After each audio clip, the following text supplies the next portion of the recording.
स्थानीय नगर निकायों में इंफ्रा प्रोजेक्ट्स की फंडिंग को बढ़ावा देने के लिए केंद्र सरकार ने एक बदलाव किया है, जिसके तहत नगर निगमों की तरफ से जारी होने वाले बॉन्ड्स अब रेपो और रिवर्स रेपो डील्स में वैध होंगे। यानी इन बॉन्ड्स के जरिए नगर निगम इंफ्रा प्रोजेक्ट्स के लिए फंड जुटा सकेंगे।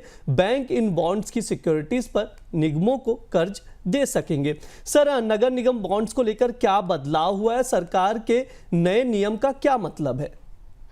ये काफी महत्वपूर्ण बदलाव है। भारत के नगर निगम लगातार बाजार में जा रहे हैं म्युनिसिपल बॉन्ड्स को लेके। एक महत्वपूर्ण बदलाव हुआ और इससे कई सारी चीजें आने वाले समय में बदल सकती हैं। वित्त मंत्रालय ने कहा है कि बैंक्स म्युनिसिपल बॉन्ड्स का इस्तेमाल रेपो और रिवर्स रेपो ऑपरेशन के लिए कर पाएंगे। यानी उन बॉन्ड्स को जमानत के तौर पर, गिरवी के तौर पर वो रिजर्व बैंक के पास रख सकते हैं और शॉर्ट टर्म विंडो से पैसा उधार ले सकते हैं, जिसके जरिए बैंक रेपो ऑपरेशंस करते हैं। जब उनको लिक्विडिटी का क्रंच होता है तो इस खिड़की से वो पैसा ले सकते हैं।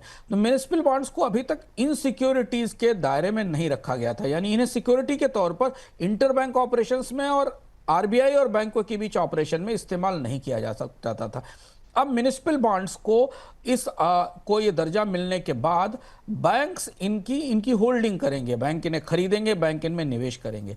तो भारत में बहुत सारी म्युनिसिपैलिटीज जो बाजार में कर्ज उठाने के लिए जाती थी, उन्हें उतना समर्थन नहीं मिलता था। म्युनिसिपैलिटीज के फिनांसेस बहुत अच्छे नहीं है, रेवेन्यू स्ट्रीम्स कमजोर हैं, तो उसे बेहतर करने के लिए बैंकों को एक जमानत का एक नया उपकरण मिल गया है और म्युनिसिपल बॉन्ड्स के लिए अब आने वाले दिनों में बैंकों का निवेश बढ़ेगा, क्योंकि ये उनके लिए एक रिजर्व ट्रेजरी इंस्ट्रूमेंट हो जाएंगे।